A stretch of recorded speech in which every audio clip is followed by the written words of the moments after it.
The rigors of the professional tennis tour are such that few players have time in their life for anything else. But after taking a break from the sport in 2023, Amanda Anisimova discovered another practice she was equally passionate about: painting. I got into art when I was struggling with my mental health. And it was something that I did in my free time just to get my mind off of things, Anisimova said last Friday after her third-round victory over Dalma Galfi. Once I was done with my training day or had a day off, it's something I would do. I think before that I didn't have any hobbies or interests other than just, like, hanging out with my friends and family, so I wanted to find something that I enjoyed doing on my own. I feel like it's just a very good getaway for myself. While unable to paint while traveling in a bid to manage the extra weight she has to lug from tournament to tournament, Anisimova instead takes in museums to indulge her interest. The Musée d'Orsay in Paris is a favorite. It's rare that so much time in a press conference might be dedicated to off-court pursuits. But as she prepares to play her first Grand Slam final on Wimbledon's centre court on Saturday afternoon, Anisimova has proven that her unique story among her peers on the women's tour is paying dividends.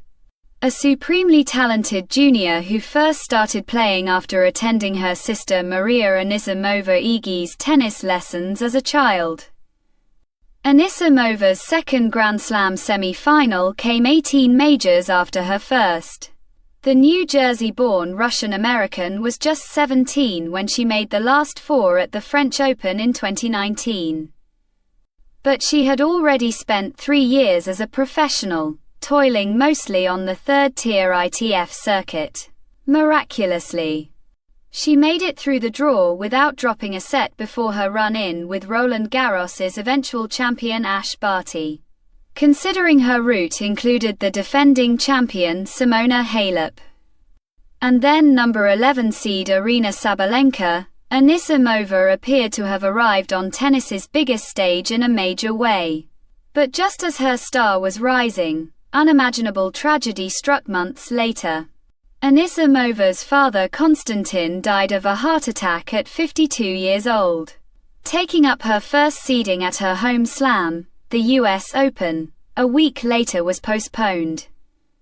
And the teenager played only 2 more tournaments that season.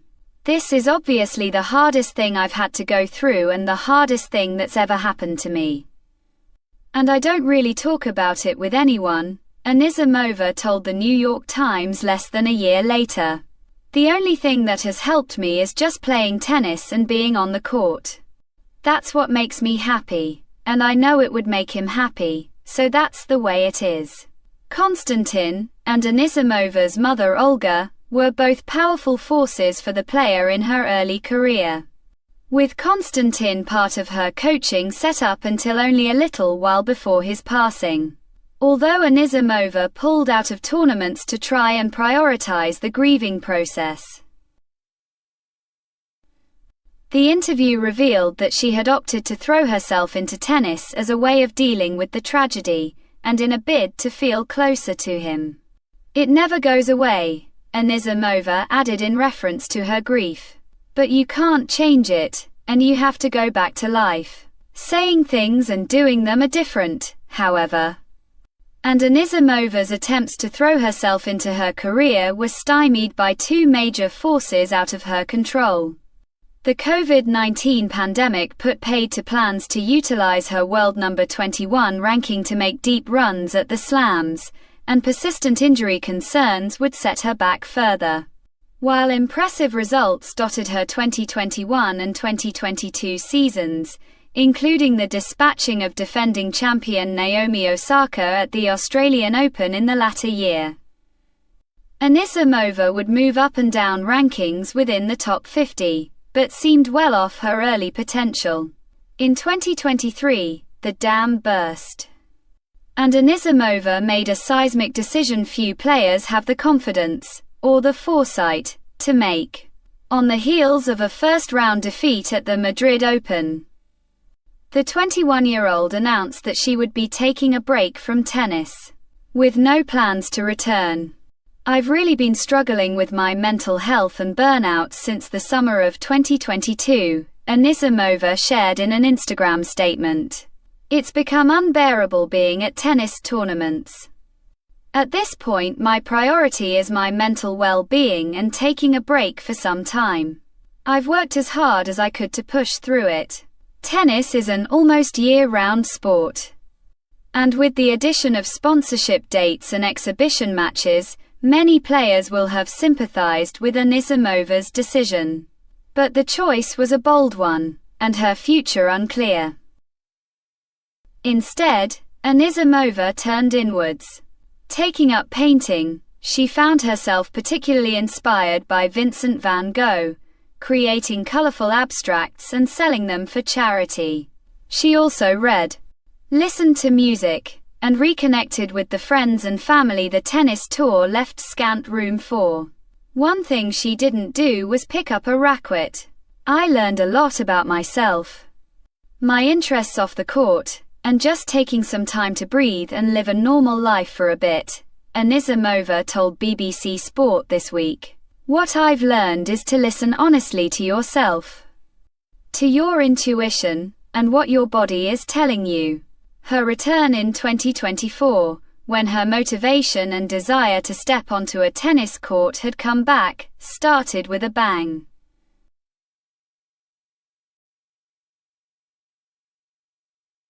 As she defeated bold-face names like Wimbledon quarter-final opponent Anastasia Pavlyuchenkova, Lyudmila Samsonova, and Paula Badosa to reach the fourth round at the Australian Open. But while able to use her protected ranking at some tournaments, just 1 year out from reaching the final in SW19, Anisimova was defeated in qualifying and failed to make the main draw. Recurring injuries to her hip and back continued to make her first year back on tour a challenge, and although a run to the final at the Canadian Open helped her rocket back into the top 50. Returning to the circuit was more about getting used to the demands of the tour than winning trophies. By early 2025, however, that drought had been broken too. Anisimova claimed her first WTA 1000 title in Qatar, and made the final at Queen's, the first of her career on grass. Getting to grips with the mental side of the sport has accounted for part of her rise, but dealing with physical concerns has helped too. Anisimova brought physiotherapist Shadi Soleimani into her team in March to reshape her body and help her to move past the constant injury concerns that have plagued her for most of her professional career. Soleimani has restructured her vegan diet, introducing protein and helping her cut a heavy caffeine habit, and used her background in biomechanics to retrain the way Anisimova, who stands at nearly 6 feet, moves on court.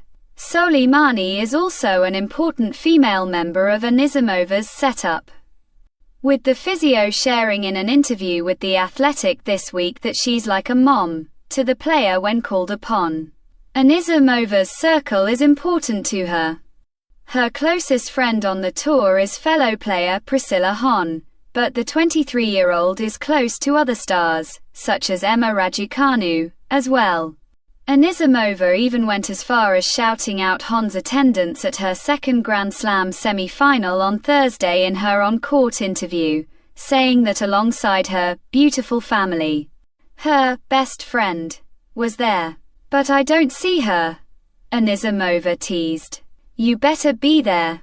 Hon was there, as well as a player box stuffed with her biggest supporters.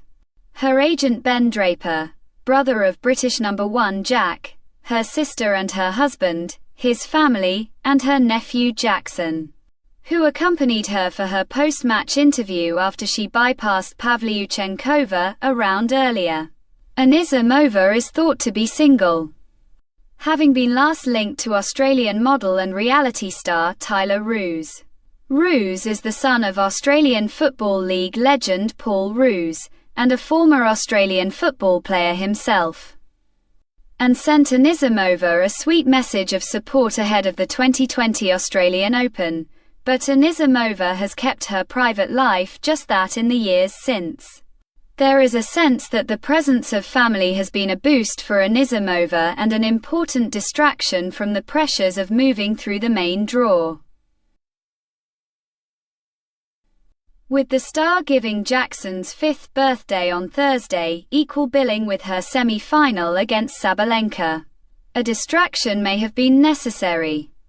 Sabalenka has been in strong grass court form this season, the number 1 seed scything through the competition in SW19 with a view to making her first final at the Grand Slam.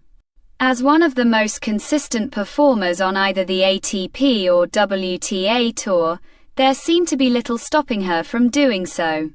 But Anisimova has a strong record against the 3-time Grand Slam champion, having beaten her 4 times to Sabalenka's 3 before they stepped onto centre court.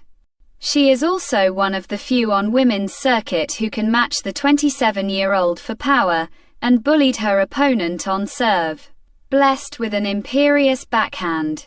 Anisimova battled through big match nerves to secure the tight 3-set win. A naturally emotional player whose frustrations can be visible to spectators via eye rolls, heaved shoulders, and even against Pavlyuchenkova, a dramatic drop to her knees after being broken, it was Sabalenka who blinked first and found herself frustrated by the younger player. Sabalenka shared that Anisimova had p'd her off after she refused to apologize for a lucky ball striking the net cord, but who could blame her if the reward is a place in the Wimbledon final? Sabalenka, a ruthless competitor, more than met her match. For Anisimova, however, there is triumph already in reaching the final. "It's been an incredible year for me," she said after beating Sabalenka. "To be in the Wimbledon final, I'm still trying to process it. In a way. But how would the run look if she were to paint how she felt about it?" the finalist was asked. "I don't know," Anisimova said. "I typically do abstract, so it would be hard. A lot of green and white. So maybe it's some inspiration for me when I get back to make a piece. Whether the painting will contain the gold glint of the Venus rosewater dish remains to be seen."